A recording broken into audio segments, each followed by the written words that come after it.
Hey, what is up guys? This is Anthony, aka BatBomb82, and today I'll be doing a review of the D-Arts Terry Bogard figure as seen in the King of Fighters 1994 video game.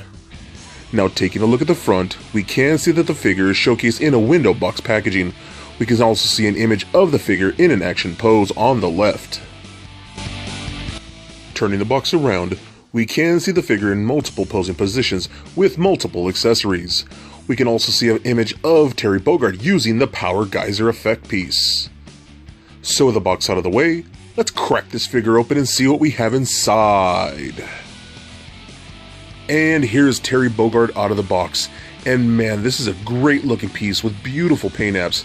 However, being an older figure, he does lack articulation when compared to a modern SH Figuarts, but I'm still very excited to check him out here with you guys. But before we take a closer look at the figure, let's take a look at the accessories. So Terry Bogard comes with a total of 9 interchangeable hands, including a pair of close-fisted hands, a pair of open palm hands for stylized posing, a single hand holding onto a rope attached to a travel sack, a pair of hands with all fingers extended out, and a pair of hands with pinched fingers to hold on to his cap. Next up, Terry Bogard does come with his cap, 3 interchangeable faceplates, 2 ponytails, an effect piece for his Power Wave, an effect piece for his Power Geyser, and 2 effect pieces that combine into one to create his Burn Knuckle. So with the accessories out of the way, let's take a closer look at Terry Bogard. Alright guys, let's take a closer look at Terry Bogard here. This guy is pretty rad. One thing I will say real quick, I'm really disappointed that we didn't get any other characters from the game, from the King of Fighters game or Fatal Fury game. All we got was Terry, and I do love Terry Bogard as a character, but there were so many options to go further on from those games. Like my favorite character from King of Fighters is Iori Yagami. I would kill for an Iori Yagami figure in this style and in this scale and whatnot, but we didn't get anyone else, but we do got Terry, so let's take a closer look at him. The head looks really good. I do got more like a kind of like a cocky smile face on him right now, which is really befitting for Terry. He looks really good. And on the hat right there, it does say Fatal Fury. Really nice paint apps on that, came out really clean. Just the face looks really good, the hair in his face looks good. All the folds in the shirt right here. Now there's a little bit of a wash going on in the shirt, just to make it a little more dirty and textured and whatnot. Even on the vest, nice folds, a little bit of a wash in there. Turning it around, star looks really nice, big, just bright white, looks really good. Love all the folding right here on the vest, looks really good. Nice long ponytail. It just swoops all the way down to his butt like that. Looks really cool, man. Even the jeans look really good. All the folds right here around the specific joints where the jeans would actually fold, they are darker blue, but then they have a little bit of a lighter blue in certain areas to really make it look more like a faded jean kind of look to them. You can see that in there a little bit, so like it's darker around the areas right here, but like in certain sections right there by the thigh and then the calf right there, a little bit of like a faded lighter blue, just to give it that real like worn blue jean look, which is really cool. Then we do get his like almost like Converse type of shoes, real nicely done, red and white, even got the white laces, look really cool. So love that quite a bit. One thing I do like, the muscle and the flesh tone came out really good. I love the sculpting of the muscle structure, but even more so that they give it like a really nice shadowing technique in the muscle to really pop the sculpt of it a little bit more.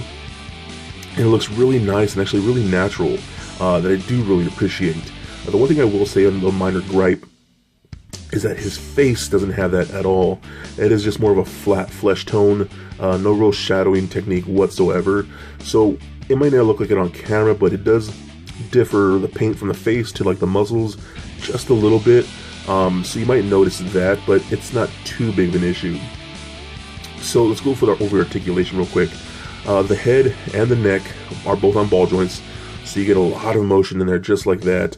It does rotate left and right, turn left and right, excuse me. I can look up about that far and down about that far. Then does a little bit of head pivot just like that. And then even the ponytails, since they're interchangeable, they are just little ball joints, so you can't swivel them just like that, and you'll move them up and down. It will work pretty good. Since this is an older type of figure from Bandai, like the SH Figuarts, D-Arts actually, they do utilize the more older type of joint structure here. So we do have a shoulder joint that was up and down just like that, out, really good. There's no real, first of all, there's no bicep cut. There's no real rotation, but since this shoulder actually is in somewhat of a ball joint, it rotates just a little bit. But if you were to bring it forward right here, you can't really rotate that arm across like his chest like you would want to. So that's a little disappointing. But again, that's mostly because this is an older type of figure. So you do the elbow joints that move it, bend about that far. The hands are interchangeable, and they're actually on really sturdy pegs.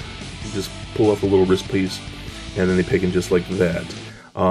They're a little pain in the butt to remove, but when you get them on, they hold on really sturdy, which is very, very good. So you can rotate them just like that, rotate left and right, and then hinge up and down just like that. And it allows for some nice posing. We do get an upper torso cut right in there, and I believe the upper torso and the lower torso, are both on ball joints, so you get a lot of movement in there just like that. Allows it to pivot just left and right, swivel, just rotate left and right just like that. Could even hinge back and forth really, really well. And I had to take off the ponytail because it does keep falling, and you might have that issue when you get him. Just posing it around, that ball joint doesn't hold too well. But when you get it on there and you're just pulling it on a shelf, it's not going to be a big deal. It's not going to fall out on its own. But I'm just saying, when you're fiddling with it, it's going to come out pretty easily. So, can't kick up about that far, back about that much. You can do the splits a little bit, which is not terrible, but it's not great. Then you do have that older like joint where you just pull the thigh, like unhinge the hip, like that. This allows it to kick a little more out and higher, just like that, which is okay. No thigh cut whatsoever, but because of that joint right there, that ball joint in the hip, it does rotate just a little bit, not a whole lot, but there's some there. We got joints of the knee, allows it to bend about that far, which look okay. And then we do got ankle joints, allows it to point the toe up and down just a little bit. And do get ankle rockers in there, and a little bit of a toe joint goes up and down just like that. So overall, if you're a big fan of like the Fatal Fury games, or the King of Fighters, or just a big fan of Terry Bogard, I will say that I think this is definitely the best figure of Terry Bogard to get.